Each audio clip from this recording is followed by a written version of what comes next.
That's called a paddle box. Most of you will have that in your house. Sure.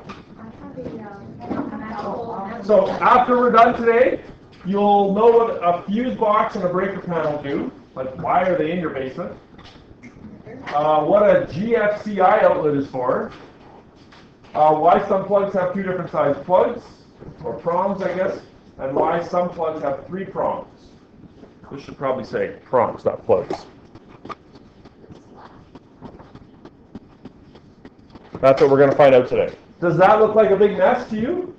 No. Or does that look like it's fairly well organized? Looks fairly well organized. Do you think it's okay to have them messy, or do you think they should be like organized? Yeah, it's kind of important. It's kind of important. I'll give you a second to jot those things down, then we'll begin. Let's begin. Blake, have a seat, please. Okay, so you should have learned already that houses are wired with outlets in parallel. Have you have to fill that in at all? I don't have that sheet. Oh, you don't have that sheet. Houses are wired with all of their outlets in parallel. Why do we do that?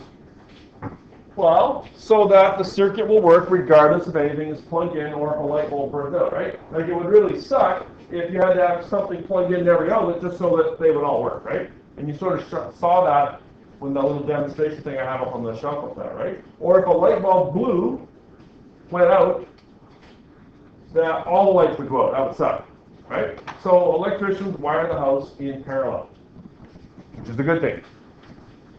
Now, there is one small problem with that, okay? You don't need to flip the page just yet. Don't flip the page just yet, okay? I create a little circuit right here, okay? I have 2 batteries down here, and I have 1, 2, 3, 4 light bulbs all in parallel. See, Andrew? Yeah. Okay. Now, I juiced up the battery a little bit, and it's 15 volts. Let me see this one here. Both 15 volts. Okay. So if I close this switch, I get a pretty bright light, right? Yeah. Because I got like 30 volts power happening, right? Okay, so I got a pretty bright light. Now, if I close this switch up here, then obviously this light's going to go on. Will it be the same brightness?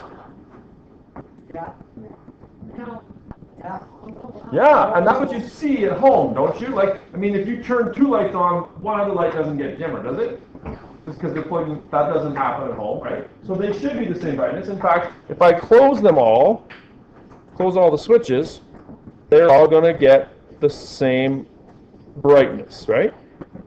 Now, but what happened there? You knew it was going to do that? Because did that happen to you? Okay, so what just happened there? I started a fire, but how come? You should watch, Andrew, because you should watch, man. I was watching, but I didn't see it. Does this ever happen at home to you? Yeah. You ever start a fire? Yeah. It does happen from time to time, that's right. Because they have what? Not resistors. They have that thing that I showed you on the first page. Breakers. What happens when you run like an electric kettle in the microwave and the dishwasher and all that stuff all at the same time? It blows the circuit, doesn't it? Yes. Okay. It's too So hot to handle, so it's too hot to handle. So that's what's happening here, is I've got a light turned on, and then I maybe go make some toast, and at the same time I'm going to make some hot chocolate in the microwave, and I'm also going to start the dishwasher. And because I got all those circuits plugged in, if it wasn't for your breaker. that's exactly what would happen, right? Now, I'm going to undo them all again. I want you to watch the speed that the blue dots are traveling, okay, as I undo them. Well, open, open, open, open. Okay, so what is that speed of the blue dots? What do we call that? Can we call that? No, what's that quantity called? Starts with a C. Current. Current. Current. I'm going to take my ammeter which measures current, and I'm just going to put it there, right? Right now there's 0 amps. Can you see that? Yeah. Okay, but then I'm going to close this switch, and my 15 volts is providing 3 amps of current. Come on in. Oh, thanks. Just put them on the table there. Yeah, Mark. Providing 3 amps of current. But you'll notice that when I add another, like I've got my toaster and then I turn on the microwave, what happens to the current? Double. It doubles. How come? There's 2 of them. Because I'm kind of like adding another resistor kind of thing, right? Okay? And the more that I add, what happens to the current? The faster it goes. And then because they're traveling so fast, there's a lot of heat generated, which can cause a fire in your home. The wire will heat up. You don't want that. No, you don't. You don't want that, which is why we have a breaker panel. Okay? So, I'll just let that run in the background. Maybe I'm going to turn it off though, so it's not using up power here. Okay, so every time you add a device, like a light, or a microwave, or a TV, or a fridge, or a toaster, or what have you, to a little unsafe, they make it smarter. Go ahead. Okay, every time you add a device, a light, a microwave, a TV, a fridge, they're all resistors. The current goes up in the circuit. Blake. The current goes up in the circuit. And this increase in current can cause an increase in heat, which may cause a fire. Andrew, you jotting these things down? Yeah. Are you? Yeah. We're on page 2 now, I think, right? Yeah. We should have flipped the page.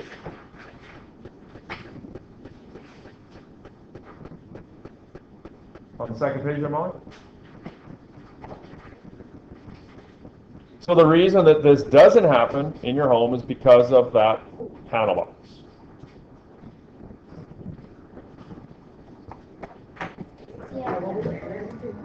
So to make this safer, Andrew, electricians install either a fuse box or a breaker panel. Now, no electrician in 2014 is going to go in your home and install a fuse box. It's old. We'll talk about that. How many people, do you know, do you have one of these in your house, or do you have one of these? Does anyone have one of these? Yeah, I did. When we blew it. You used to? Yeah, we had 2 of them. And then you put in a new one, a breaker panel? Well, we had to because my dad showed up the whole garage. Oh yeah, it happens, right? Yeah. Okay, so these generally are in older homes, like built before 1970 or so. There's old panel boxes. My home was built in 1972, so my breaker panel is pretty old in that sense. People put new ones in, kind of thing. So when the current gets too high, the fuse of the breaker breaks the circuit before the wiring can heat up. So it's a safety measure. No one wants, because you're running a toaster and a microwave at the same time, no one wants your house burning down, right? Or I got most of that down there for you, but you do have to sort of fill in a few little things here. So, fuse boxes are usually only found in older homes, and you should go and have a look in your house tonight and see. Breaker panels are now the accepted code. You cannot build a house without a breaker panel now. If you get an electrician in to do anything, he will likely say, you know what, you need to replace that fuse box. We have our own electrician. You have your own. Yeah. Does he just like live in the cave in the basement or something? We were that friend. Oh, okay. Who's that? Dave. Dave. Yeah. You know, Dave, the electrician. Yeah, Dave. Yeah. Call Dave. Yeah. Okay, so there are several reasons why you should replace your fuse panel. One, it's old, much like me. Sarah, you following along here? Because I'm getting kind of worried there, you two. It's likely overloaded. When they build old homes, When you were a kid, I thought they just used lanterns to light it. we didn't have light. We just sort of stumbled around in the dark. Everything was in black and white. Not too. that old. Don't color. I remember as a kid that we had a fuse box in my house. I don't remember when it was upgraded, but I remember my dad buying those at the hardware store, right? We didn't, as a kid, I didn't have a microwave. Only one channel on the TV. We didn't have VCRs and DVD players and computers and all this stuff. How old are you? Too old. Radio. 42. 46. There's a lot more electrical stuff in homes nowadays, which means no more power needed, and so the fuse is more likely to blow. Okay, so old fuse boxes are likely overloaded. Any house nowadays requires more circuits than the old fuse boxes hold. It will increase the resale value of your house. Nobody wants to buy a house that's got an old fuse box in it. Stop doing that. Stop doing what? I want to make sure people are listening. AJ, I need you to listen to me, as much as I hate to discourage you from reading. If you have a homeowner's insurance, which you should, nobody can really go without one, your insurance company may raise your rate or even say, we're not going to insure you anymore. That's how dangerous old fuse boxes are. If you still have one in your house, you should switch it. I don't know how many are left in town. I would imagine not too many. They are a known fire hazard, and the reason for that is because people get tired of the fuses blowing all the time, right? And so what they do is instead of putting a 15 amp fuse in, they go, you know what, I'll put one in there, I'll put a 20 amp, and that way it won't blow all the time. What's the problem with that? Too high of a. It's too high, it allows too much current, and instead of the fuse blowing, you may get a fire in your wiring. Okay? You should not put a bigger fuse in there than what is recommended. Sometimes it's difficult to tell if the fuse is blown compared to a breaker. You can clearly see that it's switched. With a fuse, you got to look real close. It's kind of like a light bulb. Sometimes you can't tell if it's burned out or not. There's no room for new circuits. As Andrew said, when a fuse goes out, you got to buy a new one instead of just flipping the panel. It's a pain in the butt to have to go to Canadian Tire or Home Hardware or someplace to go buy new fuses. In fact, I don't even know if you can still buy them. Can you buy them anywhere, Andrew? No, we gotta get rid of that. Is that right? Yeah. I don't Last think. year. Is that right? Yeah.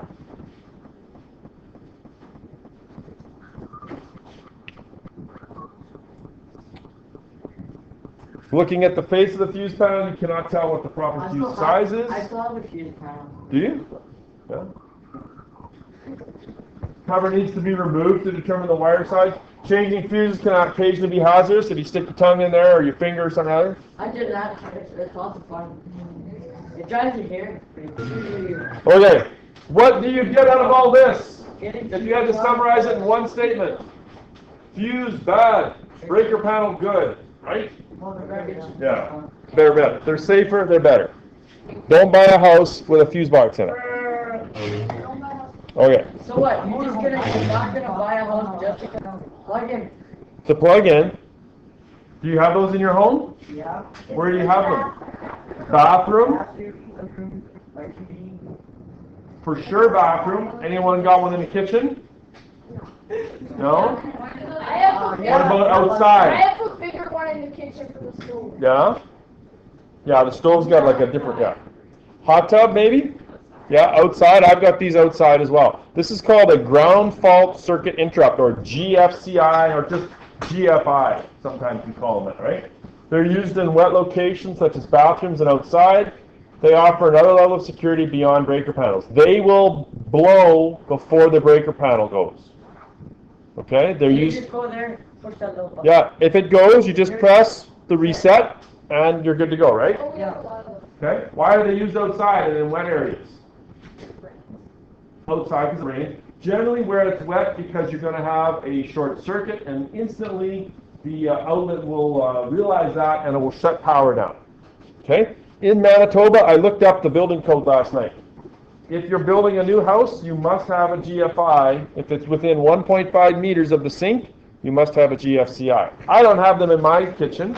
I have two outlets that are easily within 1.5 meters of the sink. Should I get them replaced? Yep. Yeah, I probably should to match the code. How come like the police aren't coming to arrest me because I don't have my GFIs Oh, 1.5 because it's meters? not illegal. Well, it's only illegal if you're building a new home or if you're doing renovations. Yes, they're not going to spend a ton of time. They would spend hours and hours and hours looking at people's kitchens, right? It's not worth that. But if I upgrade, if I do some renovations in the kitchen, the electrician will say, you know what, those really should be GFIs, let's put them in. And match your code. value of the house goes up. Exactly. Okay, does that sort of make sense? So they're basically like a mini breaker panel for that, just that outlet. I have a video to show you about that. Yes, he was a little monotone, wasn't he? So you can look for those around your house. What about these guys? Called a polarized plug. You know, one prong is wide, the other one is narrow, and it doesn't matter when you plug them in, you always get it wrong the first time, right? Seems kind of a pain in the butt. Well, guess what? More safety reasons. It ensures, provided that the plug-in is wired correctly, if Dave the electrician did it right the first time, Andrew, let's hope he did, that the live current is connected to the safer part of the fixture. And the number one place that you'd see these would be on lamps, okay?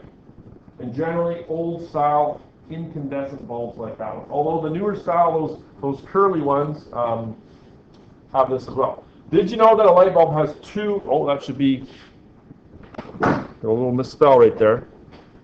2 contact points for electricity. Did you know that, Blake?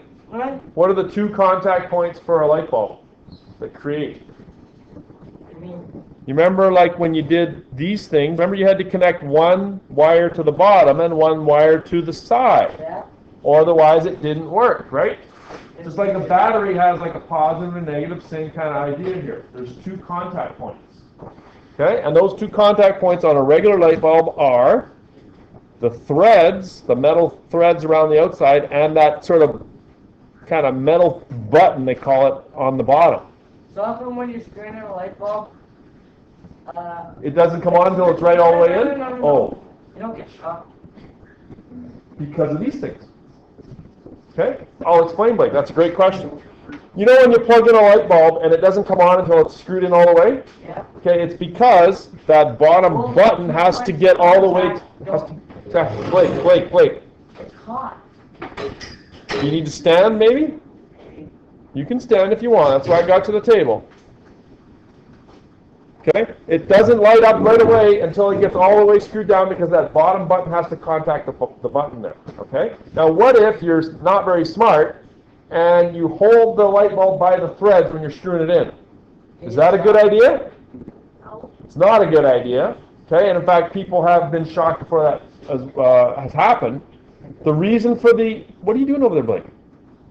Blake, what are you doing?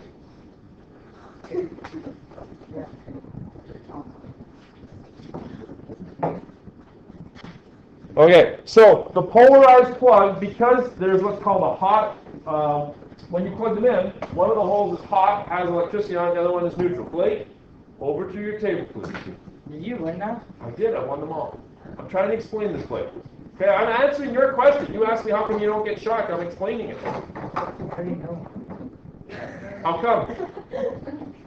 You just don't, you're not, please, that's getting... You can still screw a light bulb and touch the threads as long as you've got a polarized plug. Because one of them is live, one of them is neutral. And the one that's live should be connected to the bottom one that you can't touch. Can you touch the threads? Yeah. Okay, so the neutral one should be connected to that. Okay, so that's the reason why you have those polarized plugs. It's for safety. It's so that you don't get shocked when you touch something you shouldn't touch accidentally.